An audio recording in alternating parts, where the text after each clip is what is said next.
জানালা দিয়ে ঘরের ভিতরে তাকিয়ে আমি অবাক হয়ে গেলাম। আমি দেখলাম আমার স্ত্রী ফুলের চোখ জ্বলজ্বল করছে, আর ঘরের ভিতরে এক ধরনের দৈবিক আলো দিয়ে ভরে গেছে। আমার আসলে বুঝতে কষ্ট হচ্ছিল যে এমনটা কিসের জন্য হচ্ছে। আমি সঙ্গে সঙ্গে গিয়ে দরজা নক করলাম। দরজাটা ভেতর থেকে ফুল খুলে দিল।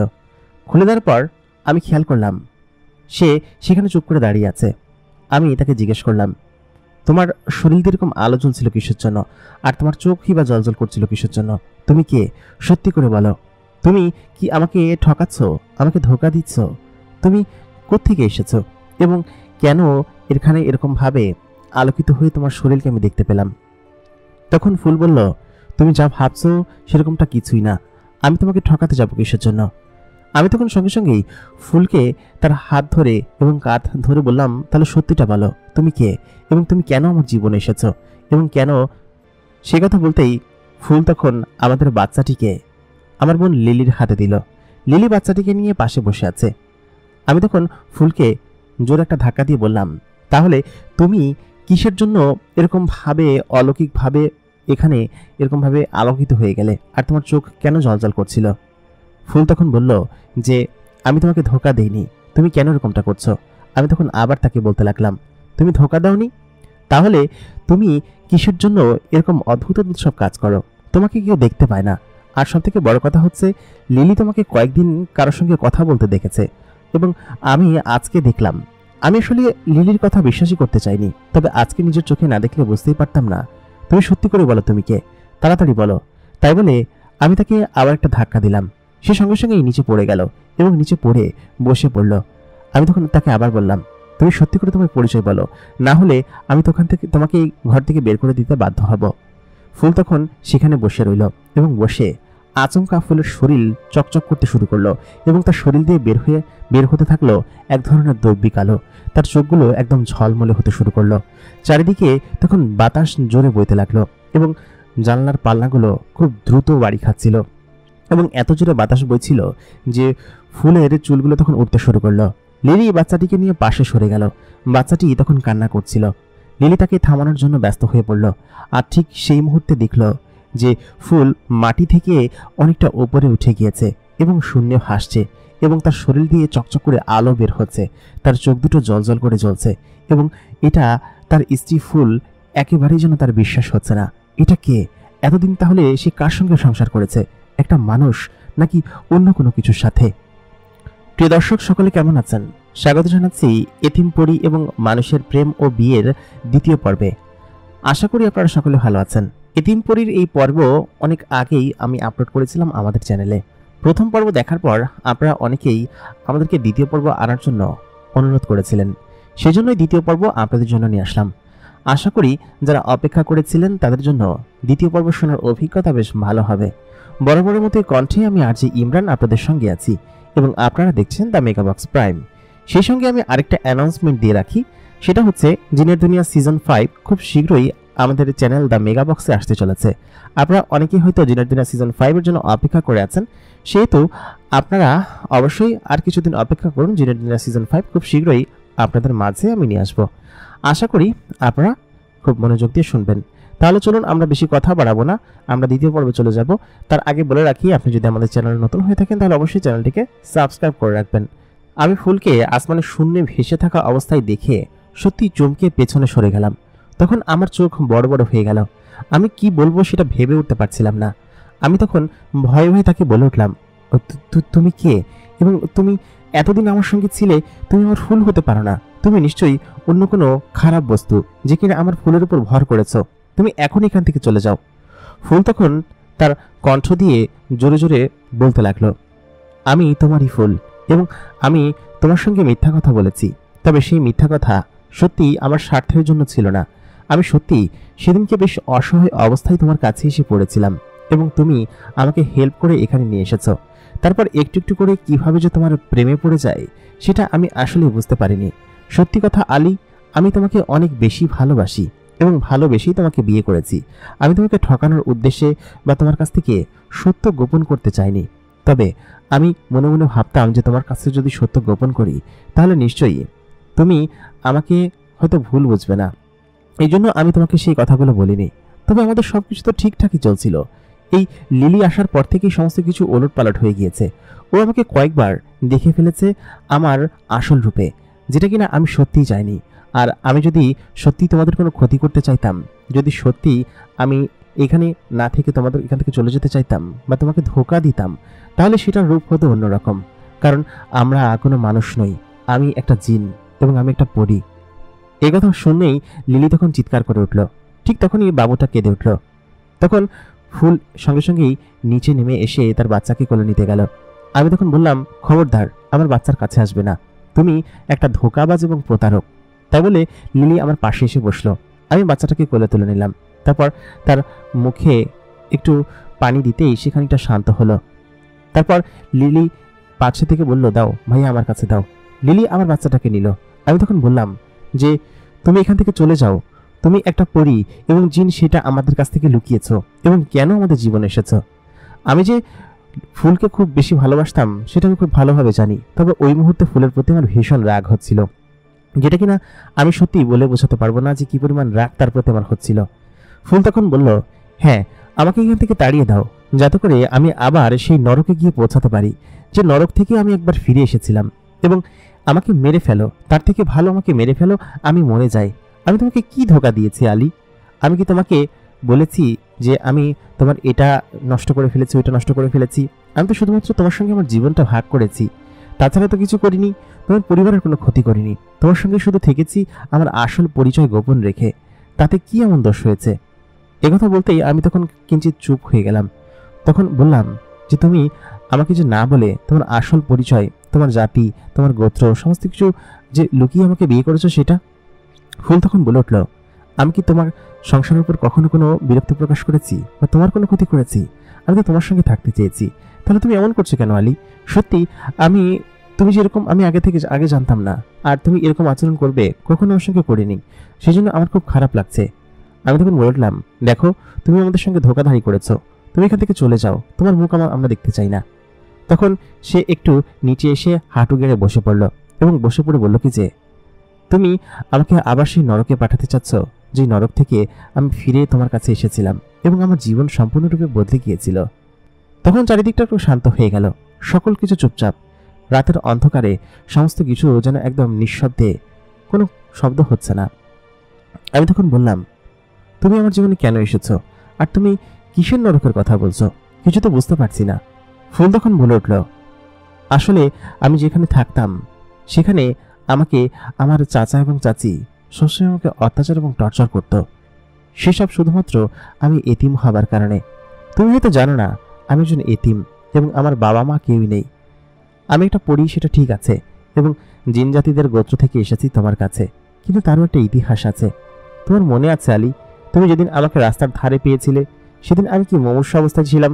সেদিন তুমি আমাকে এনে সেবা যত্ন করেছিলে। তুমি কি একবার জানার চেষ্টা করেছো যে, অবশ্য হ্যাঁ, তুমি আমাকে জিজ্ঞেস করেছো, কিন্তু আমি তোমাকে বলিনি। কারণ হচ্ছে, আমি আমার অতীত নিয়ে ভাবতে চাই না। আমি যখন এখানে আসি তখন আমি সম্পূর্ণ অতীত ভুলে যেতে চেয়েছিলাম এবং সেরকমটা ভেবেই তোমাকে আপন করে নিয়েছি। কিন্তু তুমি আমাকে ভুল বুঝছো আলী, সত্যি এমনটা কিছুই না যে আমি তোমাকে ধোঁকা দিয়েছি। আমি তখন বললাম, আচ্ছা ঠিক আছে, তুমি বলো, তুমি কি বলতে চাচ্ছ, আমি শুনতে আগ্রহী, বলো। তারপর পরিমেয়টি আমাকে বলে উঠল।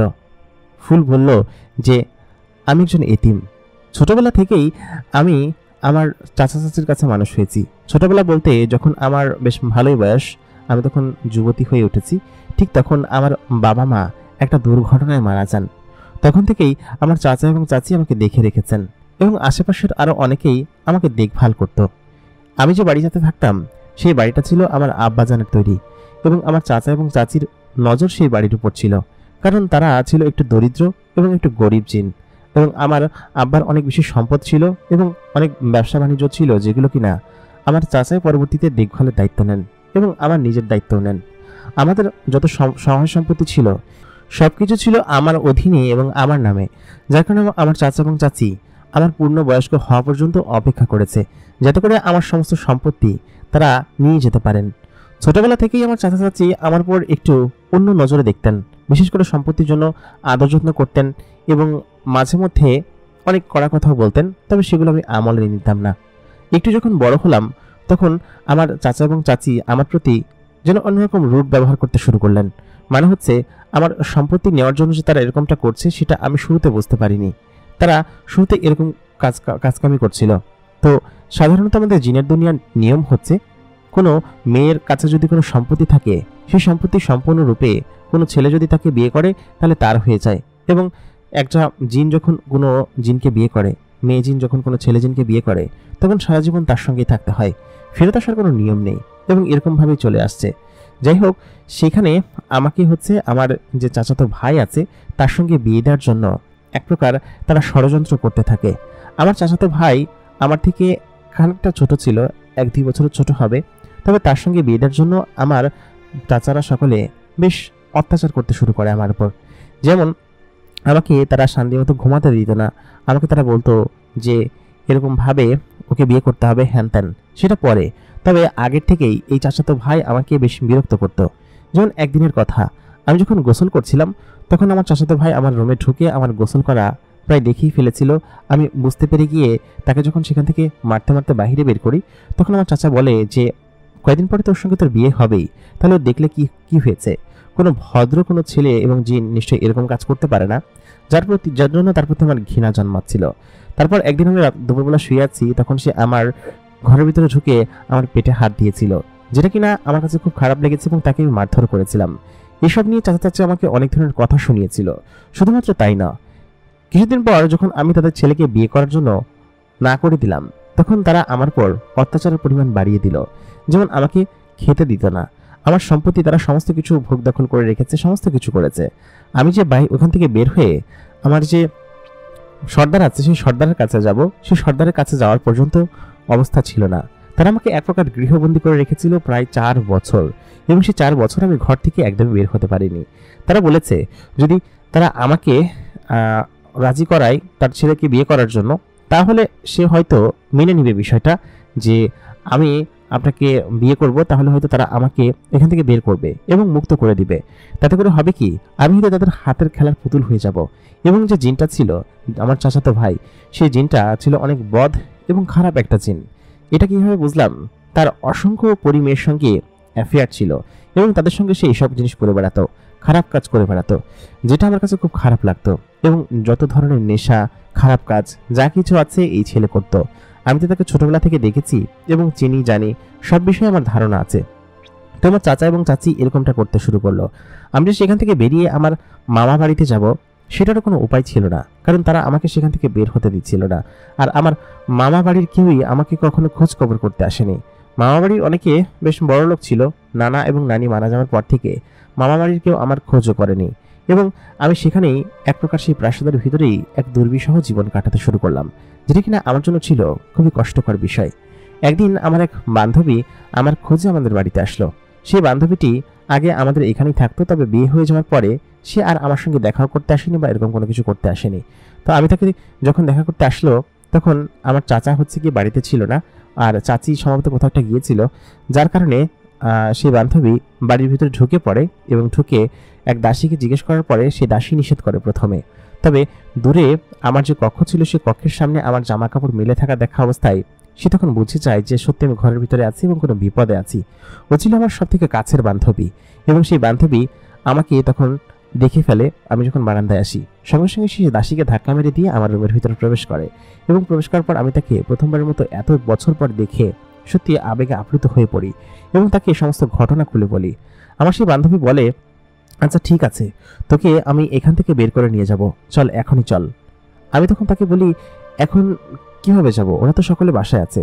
ঠিক সেই মুহূর্তে আমার যে চাচি ছিল তিনি ঘরের ভিতরে প্রবেশ করেন এবং আমার সেই বান্ধবীর সঙ্গে সঙ্গে গিয়ে সেই দাসীকে ওইখান থেকে তুলে নিয়ে আসে এবং এনে বলে যে আচ্ছা আপা, আপনি এখানে অনেক বছর কাজ করেছেন না? ওর বাবা মা যখন ছিল তখন থেকে আপনি কাজ করছেন, ওর উপর যেরকম অত্যাচার হচ্ছে সেটা কি আপনি? তখন সেই দাসী বলল, আমি কি করবো বোন, আমাকে তো এখান থেকে বের হতে হবে, তাই না? আর আমি যদি না বলি তাহলে হয়তো আমার পরিবারের উপর ক্ষতি করবে এই জিনগুলো, এরা খুব খারাপ এবং বদ। তখন আমার সেই বান্ধবী বলল যে আচ্ছা ঠিক আছে, আপনি শুধুমাত্র কিছু বললেন না, আমি যে এসেছি জাস্ট এই কথাটা আপনি বললেন না, আমি ওকে নিয়ে এই পেছনের সদর দপ্তর দিয়ে বের হয়ে যাব, আপনি শুধু আমাকে এতটুকু সাহায্য করুন, তাছাড়া আপনাকে আর কিছু করতে হবে না, সত্যি কথা বলছি, কেউ জানতেও পারবে না। তখন সেই দাসী বলে কি যে আচ্ছা ঠিক আছে, আমি তাহলে তাই করব। তখন আমার চাচি আসার পর চাচি নিজের কক্ষে চলে গেল। তখন রাস্তা ক্লিয়ার দেখে আমার বান্ধবী আমাকে সেখান থেকে নিয়ে বেরিয়ে আসলো। বেরিয়ে আসার পর আমাকে বলতে লাগলো, তুই কোথায় যাবি এবং কোথায় গেলে তুই নিরাপদ থাকতে পারবি? তুই যেখানে নিরাপদ না সেটা আমি বুঝতে পারছি।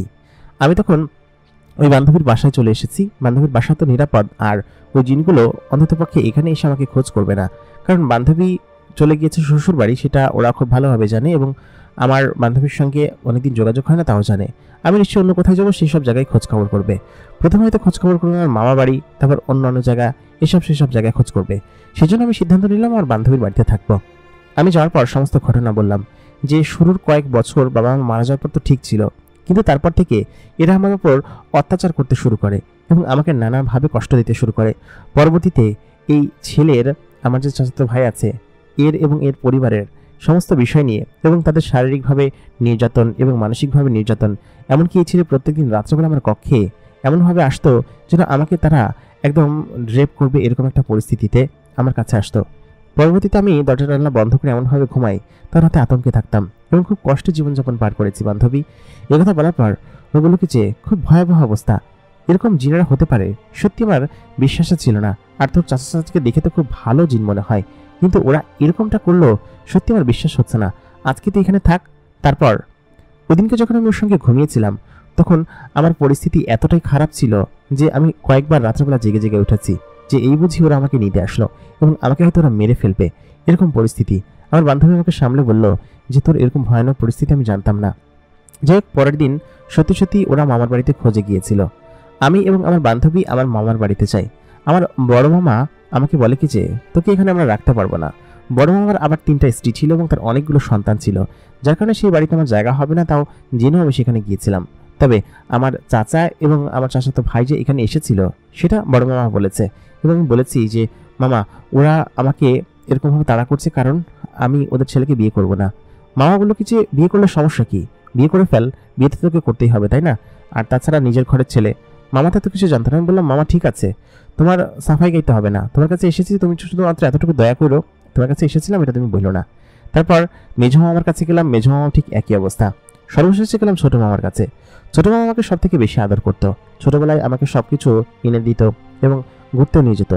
ছোট মামা আমার কথা শুনে বললো কি যে আচ্ছা বুঝতে পেরেছি, তুই এত কষ্টে আছিস, আমাকে জানাবি না? আমি বললাম যে মামা কিভাবে জানাবো, তুমি তো আমাকে আর দেখতে যাও না বহু বছর। মামা বললো কি যে এখন সংসার হয়ে গিয়েছে, আর তোর কথা মাঝে মধ্যে মনে পড়ে, যাবো যে দেখতে।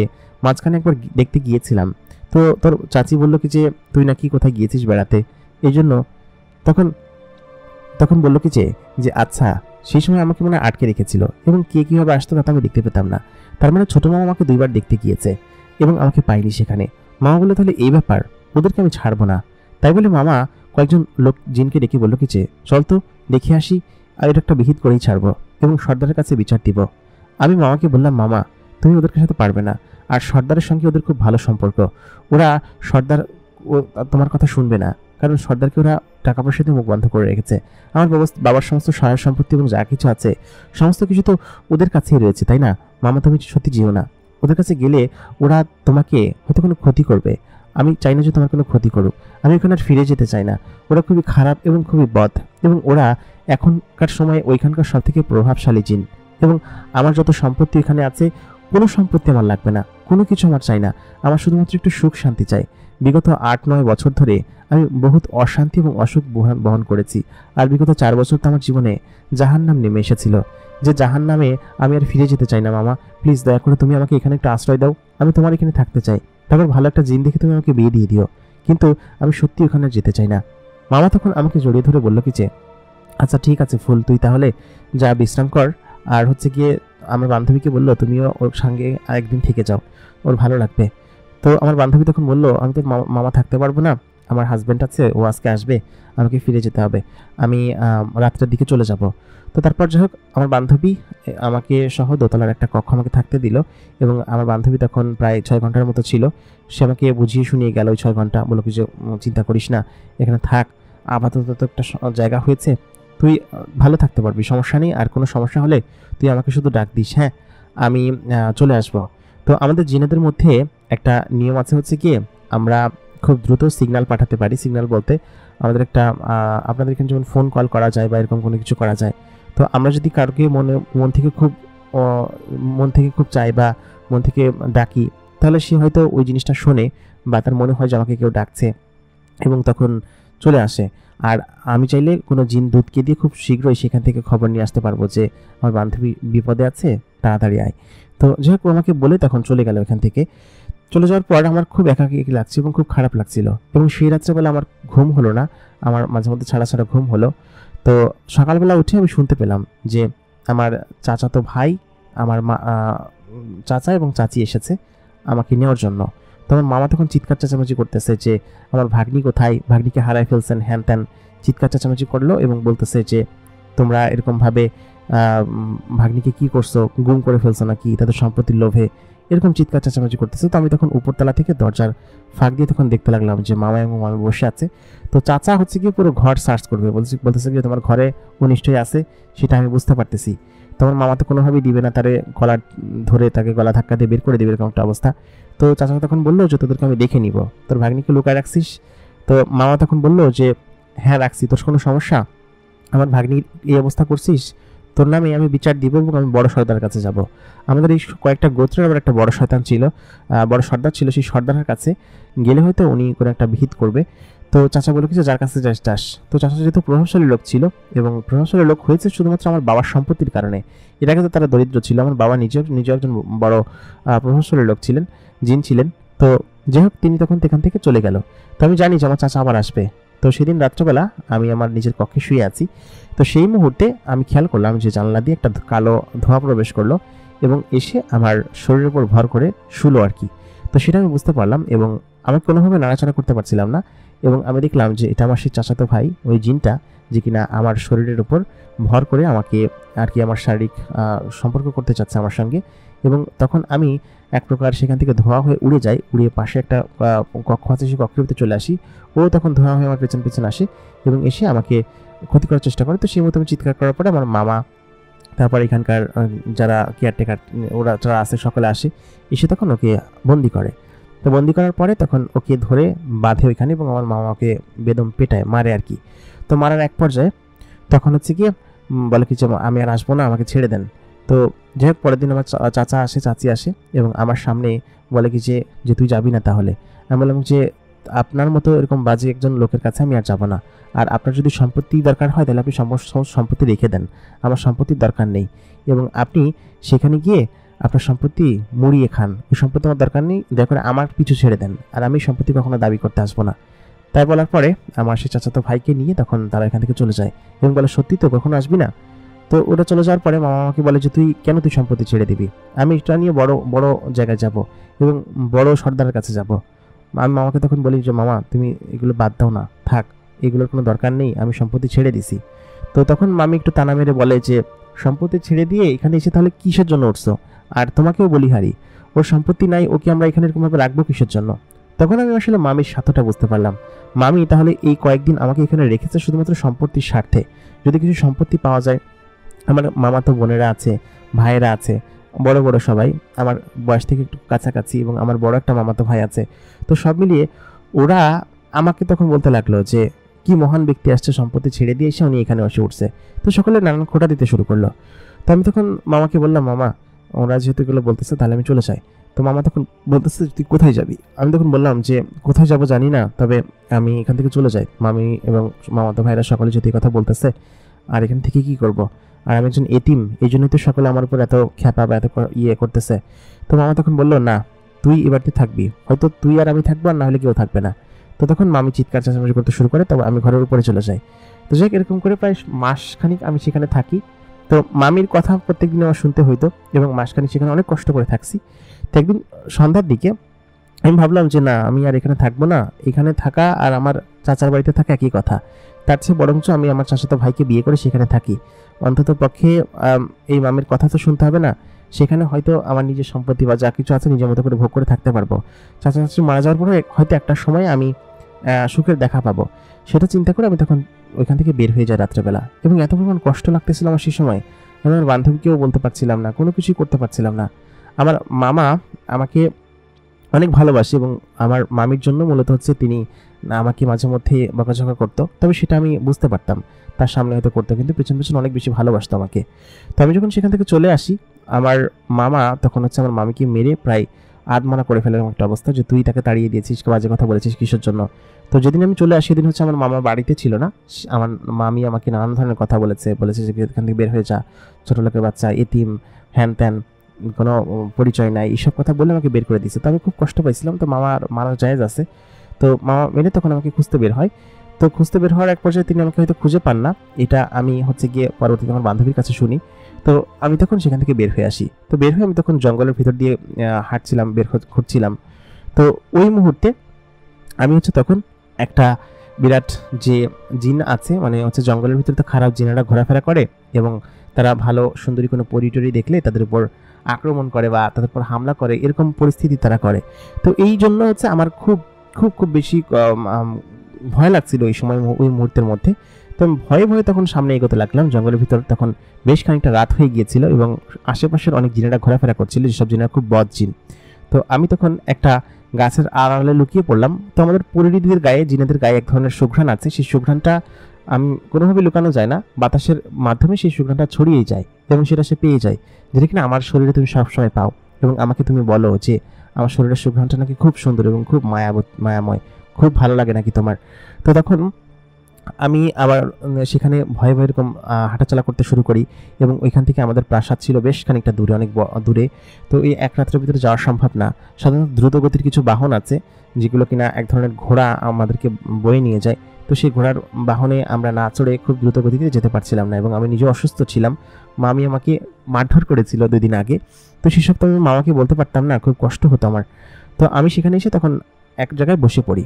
তো আমি পালিয়েই ছিলাম। তো ঠিক সেই মুহূর্তে একদল জিন, প্রায় 7-8 জন হবে, তারা আমাকে দেখে ফেলে এবং দেখে তারা যে বখাটে জিন দেখিয়ে বোঝা যাচ্ছিল, তখন তারা আমাকে চারিদিক থেকে ঘিরে ফেলে এবং বলে যে তোকে আমরা পেয়েছি, এত সুন্দর একটা ফুল এই জঙ্গলের ভিতরে, খুব ভালো লাগলো, আজকে মজা হবে। তাই বলে তারা আমার 4 হাত পা ধরে আমাকে উড়িয়ে নিয়ে যেতে লাগলো এবং আমি তখন চিৎকার চেঁচামেচি করতে শুরু করলাম। আমি মামা বলে ডাকতে শুরু করলাম, তারপর আরও অনেকভাবে ডাকতে শুরু করলাম, কিন্তু কেউ আমার ডাক শুনছিল না ওই বিরান জঙ্গলের ভিতরে। তখন আমার ভীষণ খারাপ লাগছিল যে না, আমার ওইখান থেকে বের হওয়া হয়তো রাত্রেবেলা ঠিক হয়নি। আমি যদি দিনের বেলা বের হতাম তাহলে হয়তো খুব শীঘ্রই আমি পৌঁছে যেতে পারতাম আমার নিজের ঘর পর্যন্ত বা বাড়ি পর্যন্ত। এবার বোধহয় আমার জীবনের সব থেকে বেশ বড় দুর্বিষহ ঘটনা নেমে আসছে। তো একটা পরী হওয়া যে কতখানি কষ্টের, সেটা আমি আসলে এতিম হওয়ার পর বুঝতে পেরেছি, যে আমার বাবা মা বেঁচে থাকলে হয়তো এতটা ইনসিকিউর আমি থাকতাম না, বা ওই সময়ে আমার মায়ের পেটে একটা সন্তান ছিল, মানে হচ্ছে আমার মা যখন মারা যায়, তো আমার একটা ছোটো ভাই হতো, ছোটো ভাই আমাকে হয়তো শেল্টার দিয়ে রাখতে পারতো, কিন্তু ওইসব ভেবে আমার পুরো সমস্ত কিছু কষ্ট লাগছিল। তো তারা আমাকে একটা শুনশান জায়গায় নিয়ে আসলো। আনার পর আমার শরীরে একটা পরিদের জামা ছিল, যে জামাটা তুমি প্রথম দিন আমাকে আমার শরীরে দেখেছিলে, এবং সেই জামাটা ফাড়া ছিল কিন্তু, এবং আমার শরীরে বেশ একটা ক্ষত ছিল। তো সেইখানে আমি দেখি যে আমার প্রথমে ওড়নাটা নিল, তারপর আমার জামাটা খোলার চেষ্টা করলো। তো সেই মুহূর্তে কিছু জিন পেছন থেকে ডেকে উঠলো এবং তারা ছিল আরেক দল জিন, এবং বললো যে কি তোরা একাই খাবি, এরকম কিছু কথা বলে তখন তারা এক প্রকার একের সঙ্গে কথা বলতে শুরু করলো। তো 4-5 জন জিন, যারা কিনা আমার হাত পা সকলে চেপে ধরেছিল, তো তারা তখন ওইখানে ওদের সঙ্গে গিয়ে ঝগড়া করতে শুরু করলো যে এটা আমরা পেয়েছি, তোকে কেন দিব। তো 2 জন জিন তখনও আমার এখানে ছিল এবং ওদেরকে বলে গেছে তোরা দেখ, আমরা আসতেছি ওদের সঙ্গে কথা বলে। তো ওরা গিয়ে ওখানে মারামারি করতে শুরু করলো। ঠিক সেই মুহূর্তে ওরা ততক্ষণে আমার উপর হামলা করে ফেলেছে এবং আমি তখন সেখান থেকে ধস্তাধস্তি করতে শুরু করি আমার সম্পূর্ণ শক্তি দিয়ে। ওরা যখন আমাকে চেপে ধরে রেখেছিল, তখন আমার সম্পূর্ণ অতীত বর্তমান আমার চোখের সামনে ভেসে আসছিল, এবং ভবিষ্যতে এখন হয়তো কী হবে আমি জানি না, ওরা হয়তো আমাকে রেপ করবে বা আমাকে যা করার করবে এবং আমাকে হয়তো মেরে ফেলবে। এইসব জিনগুলো খুব খারাপ হয়, সেরকমটা ভেবেই আমি তখন প্রায় শরীর ছেড়েই দিয়েছিলাম। ঠিক সেই মুহূর্তে দেখলাম যে এখন আমার পালানোর রাস্তা আছে, এবং আমি এক ঝাড়ি দিয়ে তখন ওদের 2 জনকে ফেলে দেই। ওরা পিছনের দিকে তাকিয়েছিল, ফেলে দেওয়ার পরে আমি সেখান থেকে চলে আসার জন্য আপ্রাণ চেষ্টা করতে থাকি, এবং ওরা আমাকে পিছু নেয় এবং আমাকে আঁচড় দিয়ে আমাকে ধরার চেষ্টা করে। তবে আমার শরীরে বেশ কয়েকটা জায়গা ক্ষত হয় এবং সেই পরিস্থিতিতে জামাও ছিঁড়ে যায়, এবং আমি সেখান থেকে খুব দ্রুত গতিতে উঠতে শুরু করি। আমি জানি না যে আমি কোন দিকে উড়েছি বা কোন দিকে এসেছি, কোনভাবে কোথায় পৌঁছে গিয়েছি তা আমি বলতে পারবো না।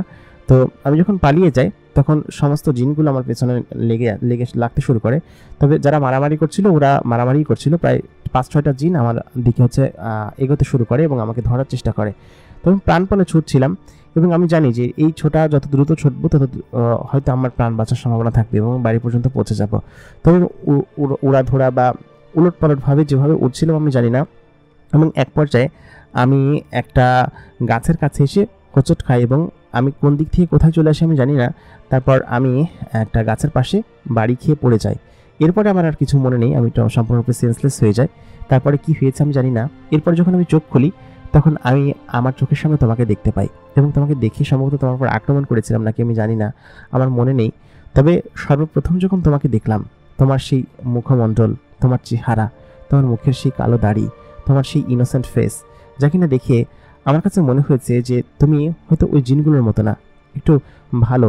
পরে যখন তুমি জানতে পারলাম যে তুমি একজন মানুষ, তুমি কোনো জিন না, তখন আমি বুঝতে পারলাম যে আমি মানুষের জগতে চলে এসেছি এবং ওই জিনগুলো তখন আমার পিছু নিয়ে ছেড়ে দিয়েছে। কারণ শয়তান বা খারাপ জিনগুলো মানুষের জগতে আসে না, বা আমি যে জায়গাটায় পড়েছিলাম সেই জায়গাটা ছিল একটা মসজিদ এবং পাশেই ছিল গোরস্থান, যেখানে ওরা আসতে পারে না। এবং তুমি আমাকে সেখান থেকে উদ্ধার করে তোমার বাড়িতে নিয়ে আসলে। তোমার বাড়িতে আসার পর আমি এখানে বেশ কয়েকদিন অসুস্থ ছিলাম এবং তুমি আমাকে সেবা যত্ন করেছো। আমি সত্যি করে বলছি, আমার জীবনে কখনো আমার মামা ব্যতীত এরকম ভালো মানুষ আমি কখনো দেখিনি। তুমি তো একজন মানুষ, সেজন্য তোমাকে মানুষ করেই বললাম। আমার মামা তো একটা জিন, আমার ছোট মামা, যে কিনা আমার সেবা যত্ন করতো। তো তুমি আমাকে এখানে আনার পর যে পরিমাণ সেবা যত্ন এবং শুশ্রূষা করেছো তাতে আমি মুগ্ধ ছিলাম। এবং আমি বলতে পারবো না যে কেন আমি তোমার প্রেমে পড়ে গেলাম, কেন তোমাকে ভালোবাসলাম। হয়তো তোমার সেবা যত্ন, তোমার এরকম মহানুভবতা যা কিনা আমাকে অবাক করেছে এবং সত্যি তোমাকে ভালোবাসতে আমাকে বাধ্য করেছে। আমি জানি না যে এটা আমার সঙ্গে কেন ঘটলো, বা তোমার সঙ্গেই আমি কেন দেখা করলাম এবং তোমার সঙ্গেই বা আমি কেন এরকম মিলিত হলাম। হয়তো আল্লাহ তাআলা চেয়েছিলেন, যার কারণে আমি তোমার কাছে এসে পড়েছি। তুমি বলতে না যে পাশের বাসার আন্টি আমাকে দেখে ফেললে আমাকে হয়তো উনি ওনার প্রশ্ন জিজ্ঞেস করবে তোমাকে। পাশের বাসার আন্টি আমাকে দেখতে পেত না কিসের জন্য জানো?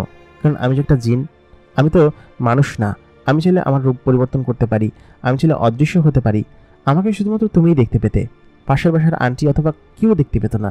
এই জন্য কেউ আমাকে জিজ্ঞেস করতো না যে আমি কে বা আমি কোত্থেকে এসেছি, আমি তোমার সাথে কিসের জন্য, কেউ জিজ্ঞেস করতো না। তারপর তোমার সঙ্গে থাকতে থাকতে তুমি আমার প্রতি এতটা কেয়ারফুল এবং এতটা ভালো একটা ছেলে, তোমার প্রতি ভালোবাসা না এসে কীভাবে পারি বলো? সত্যি সত্যি কিছুদিন থাকার পর আমি তোমাকে এত পরিমাণ ভালোবেসে ফেলি, আমার কাছে মনে হচ্ছিল যে পৃথিবীতে হয়তো সুখ এটাই। আমি আমার জন্মের পরে শুরুর কয়েক বছর যখন আমার বাবা মা বেঁচে ছিলেন তখন হয়তো এত আনন্দ করেছি। তারপর আমি তোমার সঙ্গে। তাছাড়া আমার জীবনে এরকম সুখের মুহূর্ত কোনোদিন আসেনি। আমি তোমাকে এত পরিমাণ ভালোবাসি যে তুমি যদি আমাকে এখন থেকে তাড়িয়ে দাও তাহলে আমার মৃত্যু ছাড়া আর কোনো উপায় থাকবে না। আমি সত্যি সত্যিই মারা যাব, কারণ আমার যে কোথাও যাওয়ার জায়গা নেই। তুমি বলতে পারো যে হ্যাঁ আমি তোমাকে ধোঁকা দিয়েছি, তোমাকে আমি আমার আসল পরিচয় বলিনি। কিন্তু সত্যি কথা বলতে আমি আমার আসল পরিচয় না দিয়ে তোমার সঙ্গে যদি সারা জীবন বাঁচতে পারতাম এবং তুমি আমাকে যদি ভুল বুঝতে, সেই ভয়তে আমি তোমাকে বলতে পারিনি। তবে এখন বলছি, কারণ আমি তোমার কাছে ধরা খেয়ে গিয়েছি। আমি তোমার কাছে মিথ্যা কথা বলতে চাই না। সত্যি কথা, আমি তোমাকে অনেক বেশি ভালোবাসি আলী। তুমি আমাকে বলতে না যে আমি কেন সবসময় অদৃশ্য হয়ে থাকি, আমার কাছে মাঝে মধ্যে কে দেখা করতে আসে, ঘরের ভিতরে কে আছে, এরকম কথা বলতে না তুমি আমাকে। তাহলে শোনো কে আসে। তুমি যখন বাড়িতে থাকতে না তখন তো আমি একা একা থাকতে হতো আমার এখানে, তাই না? এবং আমি চিন্তা করতাম যে যদি কখনো শয়তান জিনগুলো চলে আসে বা আমার সেই চাচাতো ভাই বা চাচারা খোঁজ করতে করতে এই পর্যন্ত চলে আসে, তবে আমার বিশ্বাস ছিল ওরা আসবে না, কারণ আমি সমস্ত সম্পত্তি ওদেরকে দিয়ে এখানে চলে এসেছিলাম। আমার তো সম্পত্তি দরকার না, আমার দরকার সুখ শান্তি, যেটা কিনা আমি তোমার কাছে পেয়েছি। তোমার বুকের ভিতরে যে শান্তি আছে, এই শান্তি পৃথিবীর আর কোথাও নেই। আলী, সত্যি আমি তোমাকে ধোঁকা দেইনি, আমি তোমাকে ভালোবাসি। তুমি যখন অফিসে থাকতে, এখানে থাকতে না, তখন আমি দেখতাম যে আমি একাকী এখানে খুব বোর হচ্ছি। একদিন চিন্তা করলাম যে তোমাকে না জানিয়ে আমি একটু আমার বান্ধবীর বাড়ি থেকে বেরিয়ে আসি।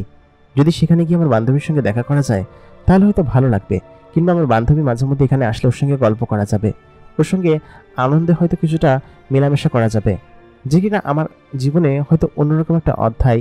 এবং একাকী থাকতে আমার খুব খারাপ লাগতো। তোমার সঙ্গে যোগাযোগ করার জন্য তখন অফিসে যাব, দেখা যেত কি যে অফিসে তুমি হয়তো জানাওনি কাউকে, বা যদি রাগ করতে এই জন্য। আর তাছাড়া তোমার সঙ্গে থাকা, তোমার সঙ্গে সংসার করা সব জিনিস আমার খুব ভালো লাগতো। এই জন্যই আমি আসলে তোমাকে কোনো কিছু জানাতে চাইনি। তোমার সুখের কথা ভেবেই আমি এরকমভাবে থেকে গিয়েছি। তুমি বলতে যে আমার সঙ্গে কে দেখা করতে আসে বা কে এখানে ছিল। এখানে ছিল হচ্ছে আমার বান্ধবী। তুমি যেদিন ছিলে না সেদিন আমি আমার বান্ধবীর বাড়িতে যাই। যাওয়ার পর আমার বান্ধবীকে তখন সমস্ত কিছু খুলে বলি যে এই ঘটনা, আমি একটা মানুষকে বিয়ে করেছি এবং তার নাম আলী। এত ভালো মানুষ পৃথিবীতে আমি সত্যি জীবনে দেখিনি। ভালো জিন বলো, ভালো মানুষ বলো, আমার মামা আর এই একটা পুরুষ, যে কিনা আমার জীবনের সব থেকে বড় অর্জন। এবং আমি আলীকে খুব ভালোবাসি। ওর ওখান থেকে আসার পর ও প্রায় দিনই আমার এখানে আসতো আমার সঙ্গে দেখা করার জন্য। যখন আমি প্রেগনেন্ট ছিলাম সেই মুহূর্তে তো আমি একা একাই থাকতাম, আমার এটা ওটা প্রয়োজন হতো। ও তখন এসে আমাকে হেল্প করতো, আমাকে খাবার রান্না করে দিত, আমাকে যত্ন করতো, আমার হাত পা টিপে দিত। আমার এই বান্ধবী আমাকে অনেক হেল্প করেছে।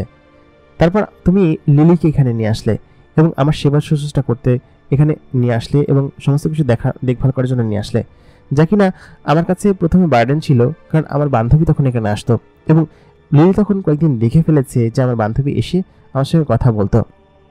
শুধুমাত্র আমার বান্ধবী না, আমার মামা পরবর্তীতে জানতে পারে যে আমি এখন এখানে আছি এবং একটা জায়গায় বিয়ে করেছি এবং খুব সুখী আছি। আমার মামা তখন আমার সঙ্গে দেখা করতে আসে। যেদিন দেখা করতে আসে সেদিনও লিলি দেখে ফেলে এবং মামার সঙ্গে সম্পূর্ণরূপে কথা শেষ হওয়ার আগেই লিলি তখন আমার রুমে চলে আসে এবং আমার মামা তখন এখান থেকে গায়েব হয়ে যায়। এরপরে কয়েকদিন আমার মামা আমার সঙ্গে দেখা করতে আসে এবং বলে যে আমার ভাগ্নি যখন হবে তখন আমি আবার দেখতে আসব। আমার কাছে তোর সুখ দেখে খুব আনন্দ লাগছে। আর আজকে যে কথা বলছো, আজকে ঠিক একইভাবে আমার মামা এবং ওর বান্ধবী আমাকে দেখতে এসেছিল। ওর জন্মের পরে ওর মামা ওকে দেখতে আসেনি, ওর নানা ওকে দেখতে আসেনি, কারণ ওর নানা চেয়েছিল যে জন্মের পরে কিছুদিন গেলে তারপর দেখতে আসবে। আমার মামা তো ব্যস্ত ছিল, তো আজকে আমার মামাই এসেছিল ওর সঙ্গে দেখা করার জন্য, যেটা কিনা তুমি দেখে ফেলেছ। এবং সত্যি তুমি বলো যে আমি তোমার সঙ্গে কিভাবে ধোকা দিয়েছি, এবং আমি সত্যিই চাইনি যে তোমাকে ধোকা দিতে। তুমি বলো আলী, তুমি যদি আমাকে এখান থেকে চলে যেতে বলো তাহলে আমি চলে যাব। আমি সত্যি এখানে আর কোনোদিন ফিরে আসবো না, কারণ আমাকে আবার সেই নরকে ফিরে যেতে হবে, যে নরক থেকে একদিন আমি পালিয়ে এসেছিলাম। আমার চোখ দিয়ে তখন চোখ পানি পড়তে শুরু করলো, কারণ ফুলের কথাগুলো শুনে সত্যি কেউ না কেঁদে হয়তো থাকতে পারবে না, কারণ ফুল তার জীবনের প্রায় অর্ধেকটাই কাটিয়ে দিয়েছে দুঃখের মধ্যে। এখন আমার কাছে সে সুখ পেয়েছে। ফুলকে যখন আমি প্রথম দিন পেয়েছিলাম সেদিন ওর চেহারা এক ধরনের মায়া ছিল এবং পুরো শরীর জুড়ে ছিল ক্ষত। তারপর তাকে আমি সুস্থ করে তুলেছি। তারপর আমি নিজেই একটু একটু করে ফুলের প্রেমে যে কখন পড়েছি আমি জানি না, তবে ফুলের মতো এরকম একটা মেয়ে সত্যি পাওয়া অসম্ভব এবং দুষ্কর বিষয়, যে কিনা আমার জীবনকে সম্পূর্ণরূপে বদলে দিয়েছে। আমি তখন ফুলের কাছে এগিয়ে গেলাম, এগিয়ে গিয়ে ওকে তুলে বললাম, আমাকে মাফ করে দাও ফুল। সত্যি আমি ভাবতে পারিনি যে তুমি এরকম দুঃখ কষ্ট ভরা জীবন নিয়ে আমার কাছে এসেছ, এবং তুমি একটা পড়ি সেটা জানার পর আমার প্রথমে রাগ হয়েছিল, এবং তুমি আমার পরিচয় সত্যতা গোপন করছো সেটা জানার পরেও আমার খুব রাগ হচ্ছিল। আমি আসলে এটা তোমাকে বলতে চাইনি, তবে এখন তোমাকে বলছি, সত্যি আমি তোমাকে সারা জীবন আমার সঙ্গে রাখবো এবং কোনোদিন তোমাকে হারিয়ে যেতে দিব না। আমি তোমাকে অনেক বেশি ভালোবাসি এবং আমি খেয়ে পড়ে যতটুকু ইনকাম করি তা তোমাদের জন্যই। ফুল তখন আমাকে জড়িয়ে ধরে বলল কি যে, শোনো, আমার কোনো সম্পত্তি চাই না, আমার কোনো অর্থকড়িও চাই না, তুমি আমাকে যা খাওয়াও সেটা খেয়েই না আমি খুব ভালো আছি। আমি বহুত সম্পত্তি দেখেছি এবং সম্পত্তি মানুষকে আসলে সুখ শান্তি কোনো কিছুই দেয় না। তুমি যে আমার গরিব স্বামী, তুমি গরিব বলেই হয়তো এতটা ভালো এবং আমাকে এতখানি ভালোবাসো। সারাদিন অফিস শেষে যখন আমাকে এসে সময় দাও সেই সময়টুকুই আমার জন্য জীবনের সব কিছু। তোমার বুকে মাথা গুঁজে যখন একটু ঘুমাই তখন আমার খুব শান্তি লাগে। আমি কোনো সম্পত্তি চাই না আর কোনো বড়লোকও হতে চাই না। তুমি শুধুমাত্র সারা জীবন আমাকে এরকমভাবে ভালোবেসে যেও।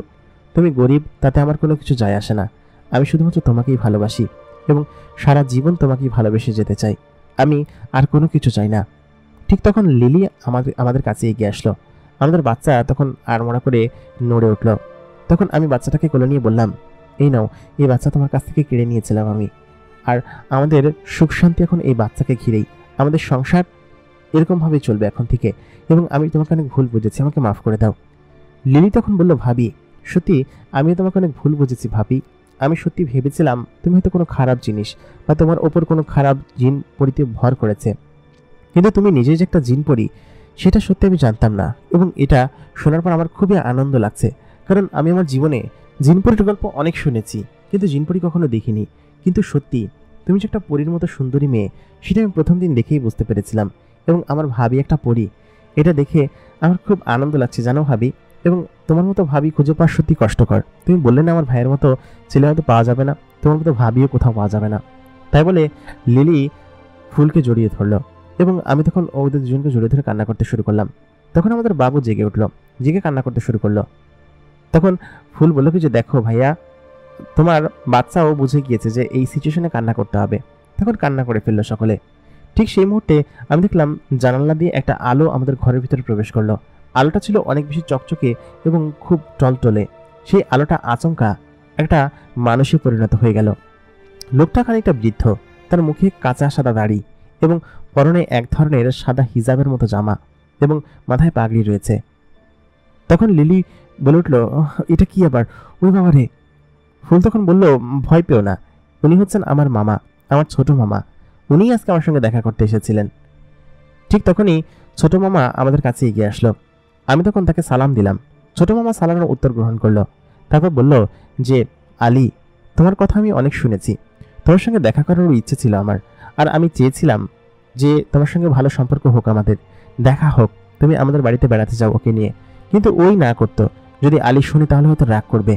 কিন্তু তুমি যত ভালো ছেলে, সত্যি আমি না দেখলে বিশ্বাস করতাম না। তুমি আসলেই ভালো এবং আমাদের উচিত ছিল আগে থেকেই তোমাকে সমস্ত কিছু জানিয়ে দেওয়া, কিন্তু সেটা জানায়নি। তার জন্য তুমি আমাকে মাফ করে দিও, ঠিক আছে? আমি তখন মামার পাশে সালাম করলাম, বললাম, মামা আপনি যে কি বলেন না, আপনি বরঞ্চ আমাদের সম্মানীয় ব্যক্তি এবং আমাদের এখানে এসেছেন, আমি বেশ খুশি হয়েছি। এবং আমি সত্যি এগুলো জেনে খুব আনন্দিত হয়েছি যে আপনি একটা সম্মানিত ব্যক্তি এবং লিলিকে ঠাঁই দিয়েছিলেন। আমি সত্যি ফুলকে খুব ভালোবাসি এবং আমি সারা জীবন ওকে আমার বুকের ভিতরে যত্ন করে রাখবো, আপনি চিন্তা করবেন না। ফুল তখন বলল, মামা আমার এখন খুব হালকা লাগছে। এতদিন মনে হতো যে আমি হয়তো ওকে ধোকা দিচ্ছি, কিন্তু শেষমেশ এটা প্রকাশ হয়ে গিয়ে আমি খুব রিলিফ অনুভব করছি। মামা তখন বলল, হ্যাঁ। তখন মামা বলল যে, শোনো আলী, তুমি কিন্তু ফুলকে নিয়ে আমাদের ওইখানে বেড়াতে আসবে। আর আমার এই নাতিকে আমি দেখে গেলাম, আমার নাতিকে দেখার জন্যই মূলত আমি এখানে এসেছিলাম। তবে ফুলই আমাকে এতদিন তোমার সঙ্গে দেখা করার জন্য নিষেধাজ্ঞা দিয়েছিল। এখন তার কোনো বাধা নেই, তাই না? তুমি সত্যিই আমাদের এখানে বেড়াতে আসবে এবং আমি খুব খুশি হয়েছি তোমরা যে খুব সুখে শান্তিতে আছো এবং আমার ভাগ্নিটা ভালো আছে। আমি খুব দুঃখিত যে সেদিন আমার বাড়ি থেকে ওকে বের হয়ে আসতে হয়েছিল। আসলে মানুষ হোক বা জিন হোক, সবাই সম্পত্তির পাগল এবং সম্পত্তির জন্য তারা যে কোনো কিছু করতে পারে। ওর চাচা একজন। আমি তখন বললাম, মামা শোনেন, আমি সত্যি ওর চাচাকে একদিন অনেক বড় সবক দেখাবো এবং সত্যি ওর চাচা এবং অন্যান্য কাউকে ছাড়বো না আমি। তখন মামা বলে উঠল, সেই জন্যই তো ওর চাচা বিছানায় পড়ে গিয়েছে। ওর চাচা তো উঠতে পারে না, প্যারালাইসিস হয়ে গিয়েছে। আর চাচি আছে যে, সে তো এখন ওরকমভাবেই থাকে। আর যে ছেলেটা আছে, সেই ছেলেটা এখন কোথা দিয়ে কি করে বেড়ায়। তবে তুমি যে ওদেরকে সম্পত্তি দান করে দিয়ে এসেছো না ফুল, এটা তুমি ঠিক করনি। ফুল তখন বলল, আহা মামা ছাড়ো না, এখন তো আমরা ভালো আছি, আমাদেরকে ভালো থাকতে দাও। সব শেষ মিলিয়ে আমরা এখন এখানে আছি, সেটা খুব ভালো আছি। তারপর মামা কাছে এগিয়ে আসলো।